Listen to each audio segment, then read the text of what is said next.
শিয়া যারা দাবি করছে ওরা বলে কোরআন নাজিল হওয়ার কথা ছিল হযরতে আলীর উপরে, জিবরাইল ভুল করে মুহাম্মদকে দিয়েছে,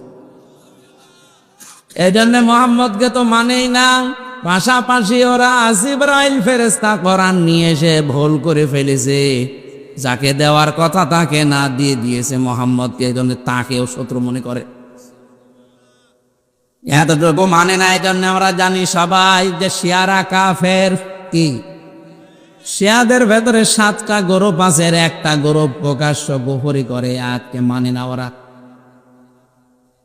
খেয়াল করে শোনেন,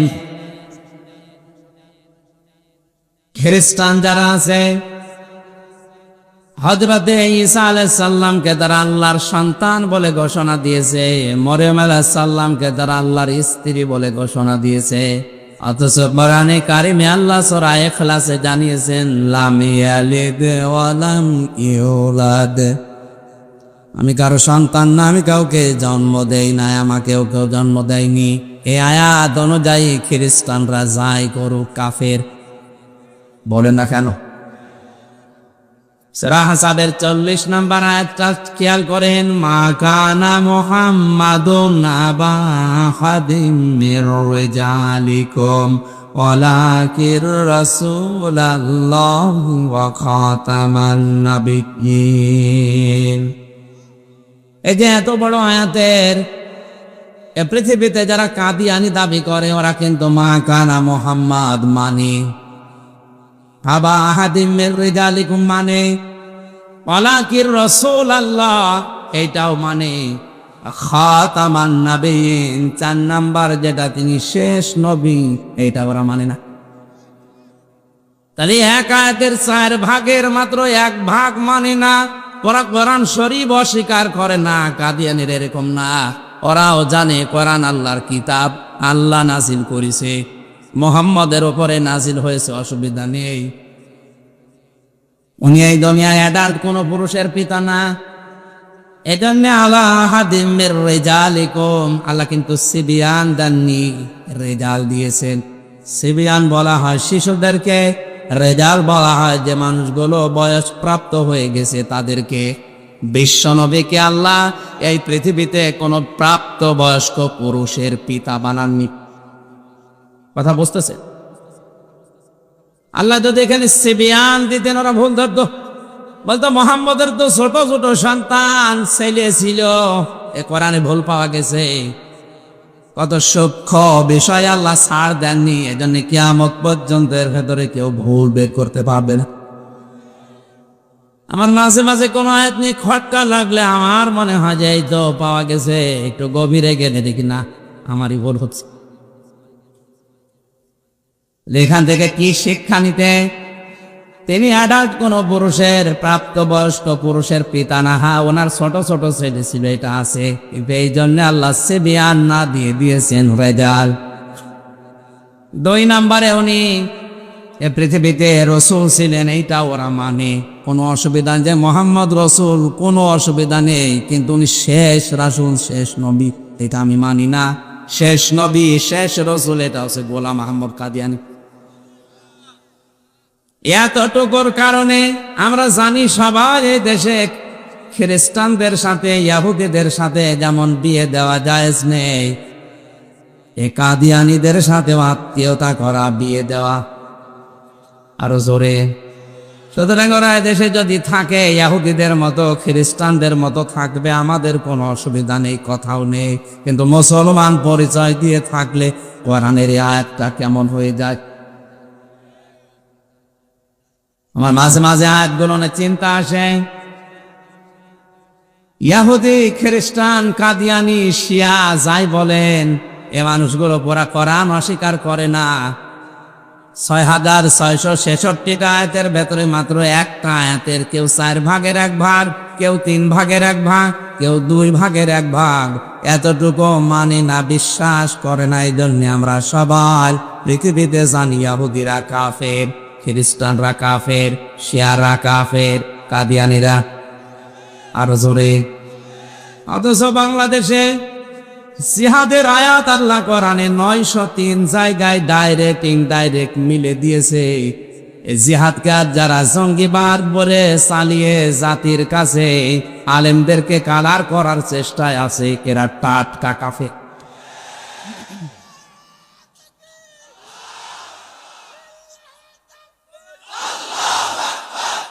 বসুন। জিহাদ একটা ইবাদত, আপনি না করতে পারেন সেটা আলাদা, কিন্তু একা যারা করতে চায় আপনি তাদের পেছনে এভাবে লেগে আছে। অথচ ইহুদিকে আপনি দেখলেই কাফের মনে করেন, খ্রিস্টানকে দেখলেই কাফের মনে করেন, শিয়া দেখলেই কাফের মনে করেন, কাদিয়ানি দেখলেই কাফের মনে করেন। আপনি যে নিজে কাফের বাপ হয়ে গেছেন আপনি টের পাচ্ছেন। ওরা মাত্র একটা আয়াতের 4 ভাগের 1 ভাগ মানে না, আপনি ফতোয়া দিচ্ছেন কাদিয়ানি কাফের, ওর সাথে আত্মীয়তা জায়েজ নেই। আপনি 903টা আয়াত মানেন না, এক কথা বলেন না।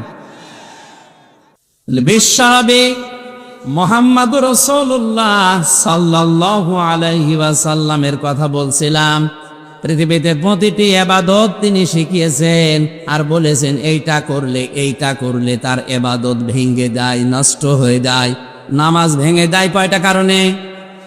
আরো জোরে। ওযু ভেঙে যায় কয়টা কারণে? এরকম হজ ভেঙে যায়, যাকাত ভেঙে যায়, আপনার আমল ভেঙে যায়। সবগুলো ভাঙার কিছু না কিছু কারণ আছে। নবীজি বলেন পৃথিবীতে মানুষ জান্নাতে যাবে যেটা নিয়ে তার নাম ঈমান, ঈমানও ভেঙে যায় 10টা কারণে। ঈমান ভেঙে যায়, নষ্ট হয়ে যায় কয় কারণে? এখানে যারা আছেন আমার যতটুকু বিশ্বাস নেই, কোনো বেঈমান নেই, থাকলে এখানে আসতেন না। এখন আপনার ঈমান আছে না গেছে, না ভেঙে গেল, ব্যর্থ হয়ে গেল, নষ্ট হয়ে গেল, এটার খোঁজ নেওয়ার দরকার নেই। আরো জোরে। হযরতে হুযায়ফাকে মাঝে মাঝে খলিফাতুল মুসলিমিন হযরত ওমর ডাক দিয়ে বলতেন, ভাই নবীজি ইন্তেকালের আগে তোমার কাছে একটা লিস্ট দিয়েছিল গোপনে, মদিনাতে কারা কারা মুনাফিক ওই লিস্টের ভেতরে লেখা আছে, একটু দেখো তো ওই লিস্টের ভেতরে আমি ওমরের নামটা আছে কিনা। বাংলার মুসলমানেরা, যে লোকটাকে জিন্দা অবস্থায় নবীজি জান্নাতের গ্যারান্টি দিলেন, আকাশের তারকার চাইতে যার দুনিয়াতে নেকির কাজ বেশি, কোন রাস্তা দিলে হেঁটে গেলে 40 দিন শয়তানও রাস্তায় যেতে ভয় পেত। এত কথা তার নামে শুনি, কোন নবী দুনিয়ায় আসবে না। যদি নবী আল্লাহ কাউকে পাঠাতেন হযরত ওমর নবী হয়ে যেতেন। এত কিছু যার নামে শুনছি, এ লোকটা কিয়ামতে এত বেশি ভয় পেতেন মরণের পরবর্তী জীবন সম্পর্কে। আমি তার জীবনীটা পড়েছি, একটা জায়গায় আমার কাছে আশ্চর্য মনে হয়ে গেছে যে কোন পর্যায়ের লোক ছিলেন। আমি শিক্ষার জন্য কয়েক মিনিটে বলছি, খুব নীরব ভাবে শুনবেন। হযরত ওমর তার ছেলে আব্দুল্লাহ ইবনে ওমরকে ভর্তি করলেন মাদ্রাসায়। প্রধান বিচারপতি ওই সময় হযরতে আলী তার ছেলে হাসান হোসাইনকে দিলেন মাদ্রাসায়। হোসাইন ছোট মানুষ, বারবার কলম ফেলে দেয় আর বলে, আব্দুল্লাহ তুলে দাও। 1 বার 2 বার 3 বার তুলে দিলেন। হযরতে আব্দুল্লাহর মন খারাপ হয়ে গেছে, আমি প্রেসিডেন্টের ছেলে আর প্রধান বিচারপতির ছেলে, ওর উপরে আমার মর্যাদা। আমারে বারবার কলম তুলতে বলে, আমি কি ওর চাকর? বলেই ফেললেন, আমি কি তোমার খাদেম চাকর যে বারবার কলম তুলতে বলো? আমি পারবো না। হযরতে হোসাইন ওই সময় বলেছিলেন, তুমি শুধু চাকর না, খাদেম না, তুমি খাদেমের বাচ্চা, খাদেম। বাড়িতে গিয়ে বলছে, আব্বা আমি আর মাদ্রাসা যাব না। কেন? হোসাইন আমাকে না তোমাকেও গালি দিয়েছে, আমরা নাকি খাদেমের বাচ্চা। তুমি যদি বিচার না করো হোসাইনেরও মাদ্রাসায় পড়াই বন্ধ করে দেব। হযরতে ওমর জ্ঞানী ছিলেন, বিচক্ষণ ছিলেন, বললেন, বাবা আজকে না, জমার দিন হাজারো মানুষের সামনে বিচার করব। খরবা দিচ্ছিলেন, হঠাৎ করে আলোচনা বন্ধ করে বললেন, হোসাইন সামনে আসো, তুমি আমার ছেলেটাকে গালি দিয়েছ? বলে, হ্যাঁ। কেন দিলে? হযরতে হোসাইন বললেন, খলিফা বুকে হাত দিয়ে বলেন তো, আপনি কি আমার নানার খাদেম ছিলেন না? হযরত ওমরের কথা বন্ধ হয়ে গেছে, চোখের পানি ফেলে দিয়ে বলে, ঠিকই তো, আমি এভাবে ভাবি না, আমি তো আসলে তোমার নানার খাদেম ছিলাম। এই কথাটা কি তুমি একটু লিখে দিতে পারবেন? বলে, কাগজ নিয়ে আসেন। ছোট মানুষ তো আবেগেই বলেছে, কাগজ নিয়ে আসেন। খেজুরের পাতা নিয়ে এসেছে, উনি লিখে দিলেন, আমি নিচে দেখেছি ওমর আমার নানার খাদেম ছিল, খেদমত করতো, ইতি হুসাইন ইবনে আলী। সই করে দিলাম। কাগজটা হাতে নিয়ে হযরত ওমর চমা খেলেন। সাহাবীদেরকে বলে, আল্লাহর নবীর সাহাবীরা, বিচার হয়ে গেছে। ছোট মানুষ আব্দুল্লাহ তো বোঝে না, বলে, বাবা তুমি তো এখনো বিচার শুরুই করলে না, কি করে হয়ে গেল? হযরত ওমর বলে, বাবার এই যে বিচার করেছি, এটা দুনিয়া না, মরণের পর কাজে লাগবে। আমি যখন মারা যাব, এই কাগজটা আমার কাফনের মাঝে দিয়ে দিও। মরণের পরে আমার জীবনের কিছু যদি আল্লাহর ভালো না লাগে, আমার জীবনের কিছু যদি কবুল না হয়, অন্তত এই কাগজটা তুলে দেখাবো। রব্বুল আলামিন, তুমি আমার এই কাগজটার দিকে তাকিয়ে দেখো, তোমার নবীর নাতি সই করে দিয়েছে আমি নাকি নবীর খাদেম ছিলাম। ওসিলাই হলে তুমি আমাকে মাফ করে দাও। কোন পর্যায়ে ছিলেন তারা? এই মানুষটা মাঝে মাঝে হযরতে হুযায়ফাকে বলতেন, দেখো তো নবীজি যে লিস্ট দিয়েছে মুনাফিকের, ওর ভেতরে আমার নামটা আছে কিনা। হযরত হুযায়ফা কেঁদে ফেললেন, ডাক দিয়ে বলে, খলিফা কি বলেন আপনি? আপনার নাম মুনাফিকের লিস্টে থাকবে মানে? হযরত ওমর বলে, ভাই দুনিয়াতে নবী ছাড়া কারো ঈমান নিরাপদ না। কখন কে বেঈমান হয়ে যায় বলা যায় না। আমি এখন আছি মুসলিম, কখন আমার ঈমান ভেঙে যায়, নষ্ট হয়ে যায়, আমি নিজেও জানি না। এখনো যদি দেখি যে আমার নামটা ওই লিস্টে আছে, তাওবার তো সময় এখনো শেষ হয়ে যায়নি, আমি এখনো সময় আছে তাওবা করে ফিরে আসতে পারব। ঈমান ভাঙা কারণ কয়টা বললাম? আরো জোরে। এর 4 নাম্বার কারণটা আমি বলবো শুধু, যেহেতু এই সাবজেক্টের উপর আমার আলোচনা না, আমি 4 নাম্বারটা বলছি শিক্ষার জন্যে। বিশ্বনবী জানিয়েছেন, ঈমান ভেঙে যায় ওই লোকটার যে আমি নবী মুহাম্মদুর রাসূলুল্লাহকে বাদ দিয়ে অন্য কারো আদর্শকে ভালো মনে করে।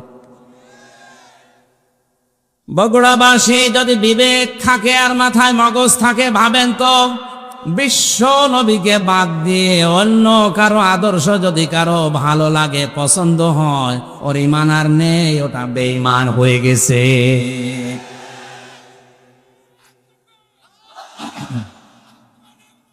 একটু কয়েকদিন আগে একটা জরিপ পেয়েছিলাম, এদেশে বিশ্ব নবীকে একমাত্র আদর্শ হিসাবে মেনে চলে মাত্র 15% মানুষ। 100 জনের 15 জন মানুষ এই হিসাবে ঈমানের দাবিতে সত্যবাদী, আর বাকি 85 জন সব তাড়ে নাড়ে চলছে।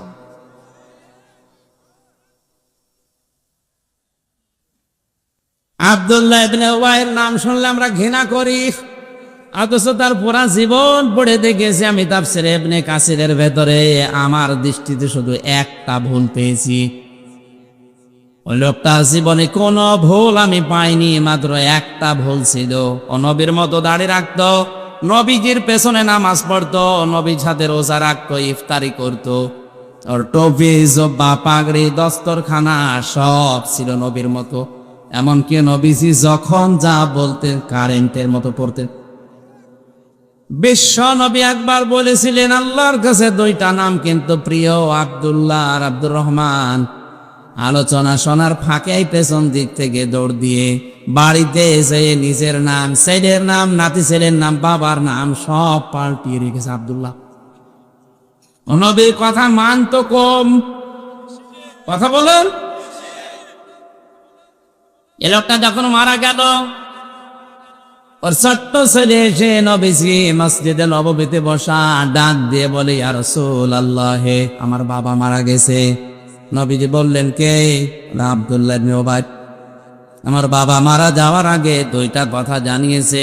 1 নম্বরে আপনি আমার বাবার জানাজাটা পড়াবেন, 2 নম্বরে আপনার এই জামাটা কাফনের জন্য দেবেন।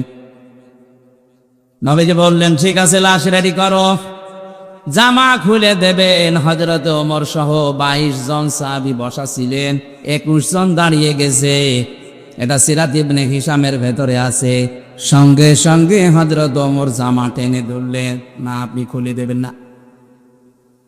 নবীজি বলেন ওমর জামা ছেড়ে দাও, এখনো পর্যন্ত আল্লাহ আমাকে নিষেধ করেনি, সুতরাং জামা ছাড়ো, আমি দিতে চাই। কারণটা কি? বদরের ময়দানে যে 14 জন শহীদ হয়েছিল আর 14 জন আটক হয়েছিল, ওই আটক যারা তাদের ভেতরে আমার চাচা আব্বাসও ছিল। আমার চাচাকে আমি বন্দিশালায় যখন বন্দি করে রেখেছিলাম, বেঁধে রেখেছিলাম খেজুরের পাতার দড়ি দিয়ে, এত ফর্সা ছিল আমার চাচা, খুব শক্ত করে বাঁধার কারণে তার রক্ত জমে গিয়েছিল শরীরে। রাতের বেলা বন্দীদের আমি বন্দিশালায় দেখতে গেলাম, আমার ডান পাশে ছিল আবু বকর, বাম পাশে ছিল হযরত ওমর, আর এই লোকটা আমার পেছনে ছিল এ আব্দুল্লাহ বিন ওমর। বন্দিশালায় আমি তাদেরকে বলেছিলাম, যারা লেখাপড়া জানো, আমার সাহাবীরা যারা অশিক্ষিত, লেখাপড়া জানি না, তাদেরকে যদি শিক্ষা দিতে পারো আমি তোমাদের ছেড়ে দেব। মুক্তিপণ হিসাবে এই কাজটা করা লাগবে। চাচার এই দৃশ্য দেখে আমি নিজেও কষ্ট পাচ্ছিলাম। আমার চাচার শরীরের পোশাক পর্যন্ত যারা দায়িত্বে ছিল খুলে নিয়েছিল। আমার কষ্ট দেখে, চোখের পানি দেখে আব্দুল্লাহ বিন ওবাই ওই দিন তার নিজের জামা খুলে আমার চাচাকে জড়িয়ে দিয়েছিল। আজকে আমার এই জামাটা ফেরত দিয়ে আমার ওই চাচার ঋণ আমি শোধ করে দিলাম। কিয়ামতে যেন এই লোকটা আমার কাছে আর কিছু চাইতে না পারে। জামা খুলে বললেন, যাও রেডি করো। হযরত ওমর কিন্তু বসে আছে, উনি যাননি। 21 জন সাহাবী নিয়ে নবী গেলেন, জানাজার প্রস্তুতি নিলেন। এটা তাফসিরে হাক্কানিতে পাবেন, তাফসিরে ফি জিলালিল কোরআনে আছে। 3টা কাতারে নবীজি কাতারবদ্ধ হয়ে জানাজা আরম্ভ করবেন। হঠাৎ জিবরাইল এসে আয়াত নাযিল করলেন, ইস্তাগফির লাহুম আও লা তাস্তাগফির লাহুম ইন তাস্তাগফির লাহুম 70 মাররাতান। আমি আলেমদেরকে বলছি, খুব খেয়াল করে শুনবেন। আল্লাহ পাক বলেন, হে নবী, জিবরাইলকে পাঠালাম, কি বলে শোনেন। ফেরেশতা এসে বলে, নবী আপনি জানাজায় দাঁড়িয়েছেন, এই লোকটার জন্য যদি ক্ষমা চান, 1 বার 2 বার 3 বার না, ক্ষমা চাওয়া আর না চাওয়া সমান হবে। এমনকি 70 বারও যদি ক্ষমা চান, আল্লাহ একে ক্ষমা করবে না। আমার প্রশ্ন হচ্ছে, এখানে যদি আল্লাহ কা দিতেন বা আব্দুল্লাহ বিন ওবাইয়ের নামটা দিতেন, এ আয়াতই আমি পড়তাম না। এমনকি আলোচনাও সত্যি কথা বলছে, আমি জীবনও করতাম না। সমস্যা হয়ে দাঁড়িয়েছে এই ঘুমটা। এটা বহু বচন, এটা সমীর। এর ভেতরে শুধু আব্দুল্লাহ বিন ওবাই নেই, কিয়ামত পর্যন্ত যারা এর চরিত্রে চরিত্রবান হবে তারা ওই আয়াতের কাছে ধরা খাবে। আব্দুল্লাহ বিন ওবাই আমরা সবাই জানি লোকটা ছিল মুনাফিক। কে ছিল? আরো জোরে।